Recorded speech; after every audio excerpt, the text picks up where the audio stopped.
Pemirsa, hingga kini polisi masih menyelidiki kematian seorang guru ngaji yang jasadnya ditemukan di dalam sumur. Polisi menemukan luka sayat dan memar di tubuh korban. Warga Kampung Citatah, Kelurahan Ciriung, Kecamatan Cibinong, Kabupaten Bogor, digegerkan dengan penemuan jasad Atikotul Mahya di dalam sumur resapan milik keluarganya. Korban sempat dilaporkan pihak keluarga menghilang sejak 3 hari lalu saat perayaan Maulid Nabi Muhammad. Penemuan jasad korban bermula dari kecurigaan warga terhadap bau busuk yang berasal dari sumur resapan air. Saat beton penutup dibongkar, warga menemukan jasad wanita yang berprofesi sebagai guru ngaji mengambang di dalam sumur.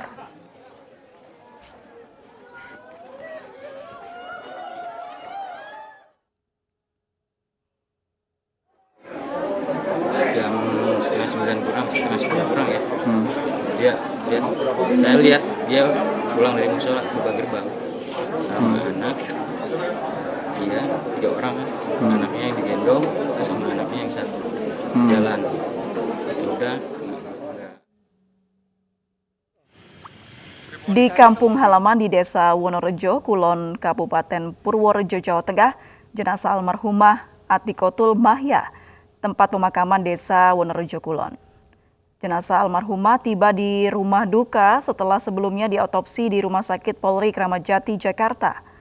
Meski terkejut dengan kematian almarhum, pihak keluarga mengaku tidak menaruh dendam dengan pelaku pembunuhan. Meski demikian, keluarga polisi menemukan dan menghukum pelaku. Manusiawi ya, kita ikhlas, cuma kita tidak ada dendam ataupun yang lain, cuma kita minta untuk aparatur hukum segera ditemukan untuk pelakunya dan diberi ya hukuman yang setimpal, karena kita juga merasa kehilangan walaupun itu semua sudah ditakdirkan dari yang atas ya, tapi ini kita dari korban merasa kehilangan karena kita lagi ini perusahaan saya lagi berjuang untuk di Cibinong ini berjuang di membuat TPQ dan lain-lainnya di majelis lagi, jadi lagi. Selengkapnya terkait pembunuhan guru ngaji di dalam sumur sudah bergabung bersama kami Kapolsek Cibinong AKP I Kadek Femil. Selamat sore Pak Kadek. Selamat sore Pak. Baik Pak Kadek, seperti apa penyelidikan terbaru mengenai kasus ini Pak? Kami masih melakukan penyelidikan, mengumpulkan bukti-bukti. Kami berharap doa dari semua, mudah-mudahan dalam waktu setingkat-tingkatnya bisa terungkap untuk kejadian ini. Keterangan dari saksi sendiri seperti apa Pak?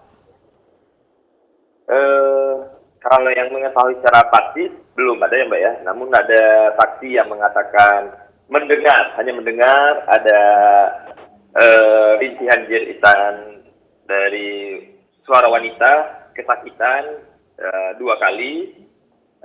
Hanya itu yang baru kita dapatkan kalau bukti dari saksi. Kalau dari suaminya sendiri Pak? Kalau dari suami, jadi suami dan istri ini memang sama-sama mengikuti pengajian malam itu, namun istri karena punya anak kecil dan anaknya rewel, diantarlah pulang. Begitu sampai di rumah, si anak tersebut sudah kelelahan dan langsung berbaring. Si istri langsung WA suaminya bahwa anak kita sudah tidur. Itu komunikasi terakhir antara si korban dengan suaminya, Pak. Pak Kadek, kalau untuk kronologi penemuan jenazah berdasarkan pengakuan suami seperti apa? Jadi setelah dilaporkan hilang oleh pihak keluarga ke kita, besoknya keluarga mau ambil wudhu, terasa bau air sumur ini kok tidak seperti biasanya. Nah, dipanggillah keluarga yang lain untuk mencoba air sumur tersebut. Ternyata betul ini sudah tidak seperti biasanya atau berbau amis.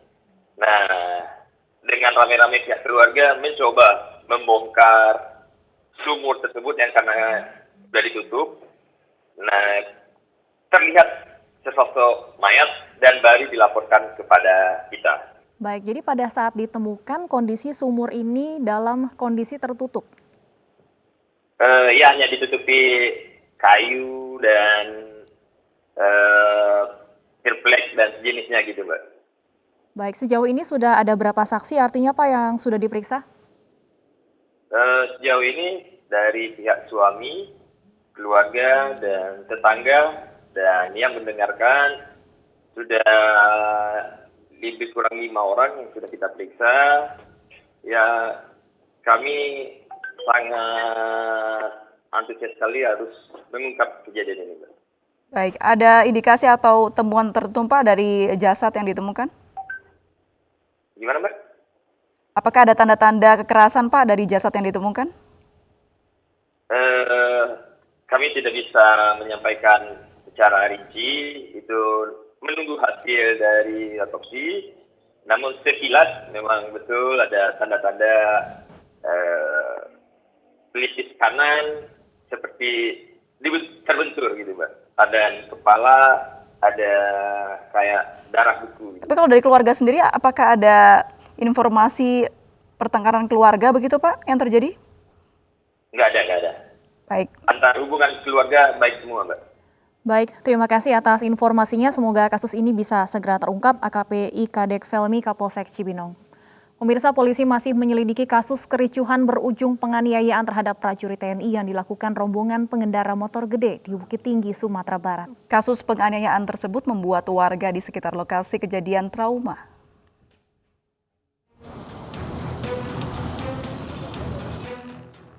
Empat hari pasca kejadian penganiayaan terhadap prajurit TNI yang dilakukan rombongan pemotor gede, warga di sekitar lokasi mengaku masih trauma dan takut. Warga menduga awalnya terjadi kecelakaan saat didekati ternyata keributan berujung penganiayaan oleh sekelompok orang berbadan tegap. Menurut warga, saat kejadian warga sedang ramai di lokasi. Lalu lintas dipadati pengendara yang lalu lalang karena cuaca yang cerah dan bertepatan dengan hari libur Maulid Nabi. Warga menyesalkan aksi penganiayaan dan tidak menyangka sikap rombongan pengendara motor besar berubah drastis.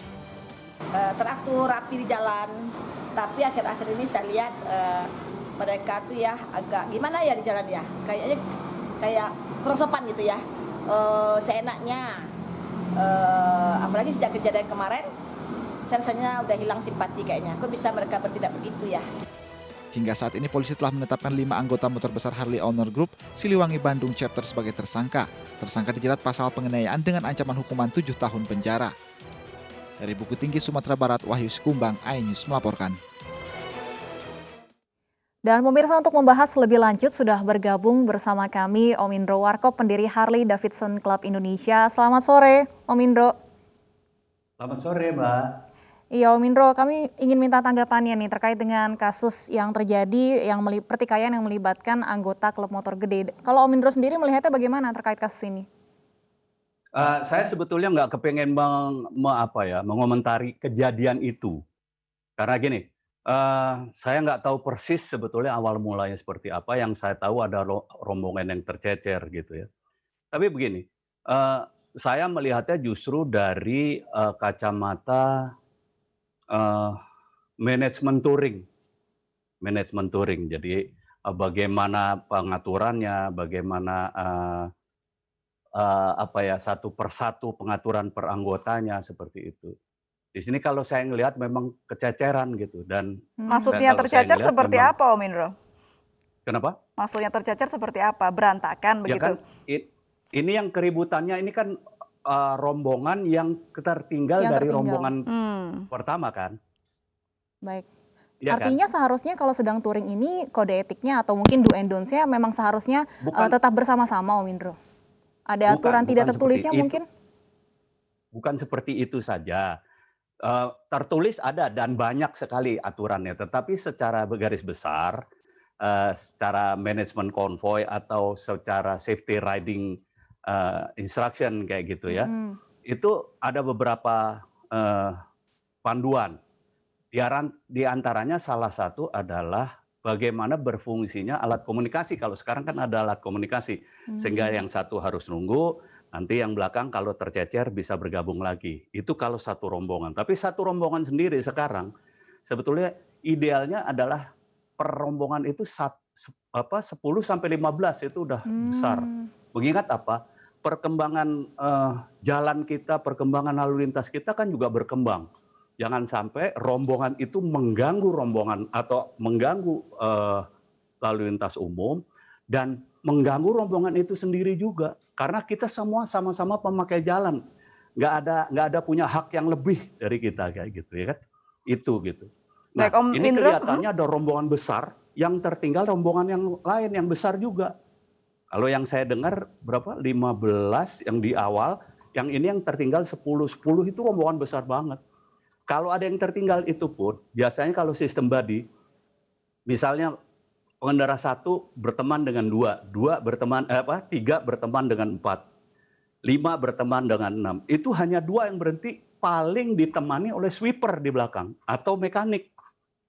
Jadi yang lain santai aja. Nanti bilang sweeper bilang dengan alat komunikasi atau dia ngejar sendiri, ada yang tertinggal, kita berhenti dulu di mana, nanti sampai ini gabung lagi. Kalau ini kan kelihatannya terburu-buru gitu ya. Jadi Ya, Anda pada melihat saat manajemen terburu-buru itu, touringnya yang kurang baik begitu ya Om Indro ya? Menurut saya ya, menurut saya. Jadi Baik. saya nggak kepengen membahas kekerasannya, tapi manajemen konvoynya kayak gitu. Tapi apakah selama ini sering terjadi dengan manajemen konvoi yang kurang baik dan akhirnya menimbulkan masalah seperti ini Om Indro? Saya melihat begitu. Ada semacam pengabaian. Karena memang susah juga ya, apalagi kalau mau sama-sama misalnya di atas 20, di atas 30. Kalau buat saya untuk saat-saat sekarang ini dengan kondisi jalan, dengan kondisi lalu lintas, itu akan berat banget. Kecuali acara negara ya, itu sudah disurvey dan sudah clear, sudah istilahnya ya sudah disurvey bahwa ini jam sekian benar-benar dikosongkan. Tapi ya susah lah kalau itu sih. Ya, Om Indro, kejadian ini semakin meng-highlight stigma arogansi begitu ya pada pengendara motor gede. Mungkin dari Om Indro sendiri saran yang ingin diberikan supaya ke depannya juga kejadian-kejadian seperti ini tidak kembali terulang. Satu bulan sebelum ini saya habis mengunggah tuh di YouTube melalui sebuah media. Saya bilang pada semuanya, klub Harley apapun, klub motor gitu ya. Kita itu warga negara biasa, bukan warga negara kelas 1 gitu. Jadi yuk mari kita sama-sama berbagi dengan pemakai jalan yang lain. Bahkan kita syukuri bahwa kita dikasih nikmat nih. Punya hobi seperti ini yang setiap orang sebetulnya kepengen tapi yang nggak bisa tercapai. Oleh karena itu kita justru harus mensyukurinya dengan apa? Yuk kita berbagi pada pemakai jalan yang lain. Itu yang saya ucapkan sebulan sebelum kejadian ini. Jadi ya saya tetap berpikiran seperti itu. Di samping juga yuk kita perhatikan prinsip-prinsip safety riding, baik itu perorangan maupun bergrup atau berkelompok. Itu yang mungkin saya ingin sampaikan buat teman-teman semua. Baik, terima kasih Om Indro Warkop, pendiri Harley Davidson Club Indonesia sudah bergabung dan berbincang bersama kami di Ayu Sore. Pemirsa, sebelumnya rombongan motor gede mengeroyok 2 orang anggota Intel TNI Kodim 0304 Agam saat konvoi di Kota Bukit Tinggi, Sumatera Barat. Ya, video aksi arogansi pengendara moge itu viral di media sosial.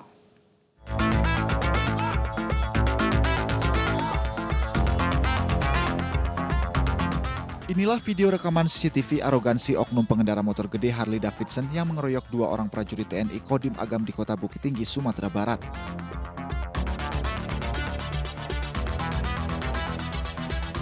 Peristiwa terjadi di depan toko di Jalan Sultan Sahrir, Simpang Tarok, Kota Bukit Tinggi, Jumat sore.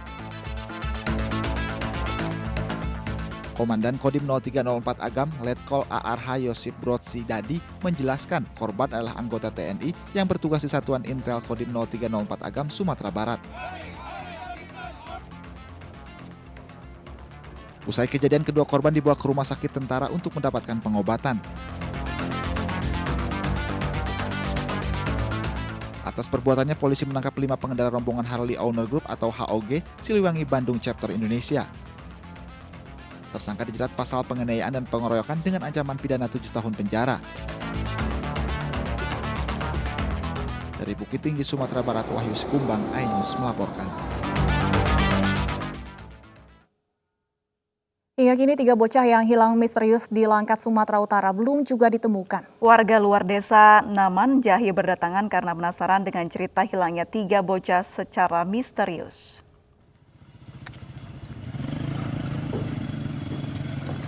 Dusun Nampulka, Desa Naman Jahe, Kecamatan Salapian yang dikelilingi perkebunan kelapa sawit, didatangi oleh banyak warga dari berbagai daerah.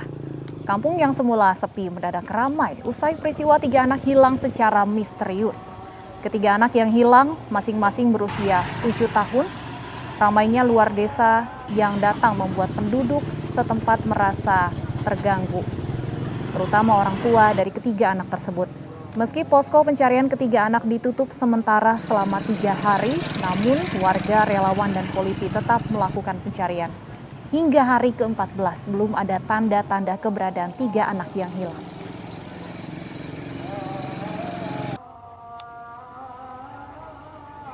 Ya, maka meminta kepada kami supaya kegiatan posko ini untuk sementara dihentikan. Walaupun memang kami tetap ya pencarian ini selama sampai hari ini ya tetap kita.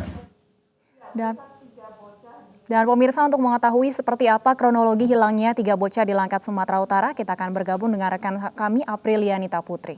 April, silakan. Baik, terima kasih Stefani. Ya, pemirsa, 3 bocah di Langkat, Sumatera Utara dinyatakan hilang sejak 18 November 2020. Namun setelah 2 pekan, keberadaan 3 anak tersebut masih belum menemukan titik terang. Dan berikut kami sampaikan kronologi hilangnya 3 anak tersebut. Nah, yang pertama adalah pada hari hilangnya bocah tersebut, yaitu 18 November 2020. 3 bocah menyaksikan alat berat keruk parit sekitar pukul 10.50 waktu Indonesia Barat. Setelah itu alat berat bergeser sekitar 1 km dari titik awal. Dan selanjutnya,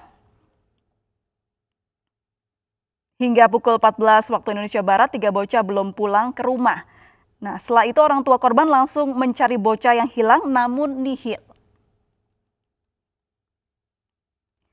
Dan setelah orang tua ketiga bocah tersebut mencari namun tidak ditemukan, segera lapor ke polisi dan mengerahkan anjing pelacak di lokasi bocah yang hilang. Dan hingga saat ini belum ada keterangan atau informasi apapun dari 3 bocah yang hilang tersebut. Pemirsa, sejumlah ormas Islam di Jawa Barat menyatakan siap menyambut kedatangan Rizik Syihab pekan depan. Kami kembali usai jeda berikut ini.